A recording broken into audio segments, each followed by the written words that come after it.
Excitement ತುಂಬಾನೇ ಇದೆ. ಅವರು ಫಸ್ಟ್ ಟೈಮ್ ಫೈನಲ್ಸ್ ಬಂದಿದ್ದಾರೆ ಸೌತ್ ಆಫ್ರಿಕಾ. ನಾವು ಎಷ್ಟೊಂದು ಫೈನಲ್ಸ್ ಹೋಗಿ ಸೋತಿದೀವಿ ರೀಸೆಂಟ್ ಟೈಮ್ಸ್ ಅಲ್ಲಿ. ಬಟ್ ಹೋಪ್ಫುಲಿ ಈ ಸತಿ ಗೆದ್ಬಿಟ್ಟು ಕಪ್ ಜೊತೆ ವಾಪಸ್ ಬರ್ತೀವಿ ಅನ್ನೋ ನಂಬಿಕೆ ಇದೆ. ಅಂಡ್ ನಾವು ABD ಟೀಮ್ ಅಂತಾನು ಹೇಳ್ಬೋದು ಸೌತ್ ಆಫ್ರಿಕಾ ಅಂತ ಬಂದಾಗ. ಪಾಪ ಅವ್ರಿಗೂ ಡಿಸಪಾಯಿಂಟ್ ಆಗಬಾರ್ದು ಅಂತ ನಮ್ಮ ಇಂಡಿಯನ್ಸ್ ಬಿಟ್ಕೊಡೋ ಚಾನ್ಸಸ್ ಇರುತ್ತೆ, ಹೇಳಕ್ಕಾಗಲ್ಲ. ಇಲ್ಲ ಆ ತರ ಎಲ್ಲ ಬಿಟ್ಕೊಡೋ ಚಾನ್ಸ್ ಇಲ್ಲ. ಏನಿದ್ರು ದೇಶ ಫಸ್ಟ್, ಆಮೇಲೆ AB ಡಿವಿಲಿಯರ್ಸ್ ಆಗ್ಲಿ ಯಾರೇ ಆಗ್ಲಿ, ಫಸ್ಟ್ ಕಂಟ್ರಿ ಫಸ್ಟ್, ಆಮೇಲೆ ಬೇರೆ ಎಲ್ಲ.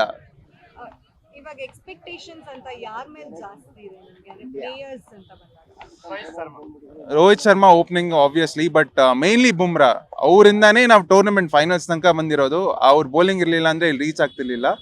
So Bumrah is the main player for the match today. ಏನ್ ಹೇಳಕ್ ಇಷ್ಟಪಡ್ತೀರಾ ಟೀಮ್ ಇಂಡಿಯಾಗೆ? ಟೀಮ್ ಇಂಡಿಯಾಗೆ ಆಲ್ ದ ಬೆಸ್ಟ್ ಹೇಳ್ತೀವಿ. ಅವ್ರು ಗೆದ್ರು ಗೆದ್ದಿಲ್ಲ ಅಂದ್ರೂ ಯಾವತ್ತು ನಾವು ಅವ್ರ ಜೊತೆ ಇರ್ತೀವಿ. ಬಟ್ ಹೋಪ್ಫುಲಿ ಈ ಸತಿ ಕಪ್ ಗೆದ್ದು ವಾಪಸ್ ಬರ್ತಾರೆ ಅನ್ನೋ ನಂಬಿಕೆ ಇದೆ.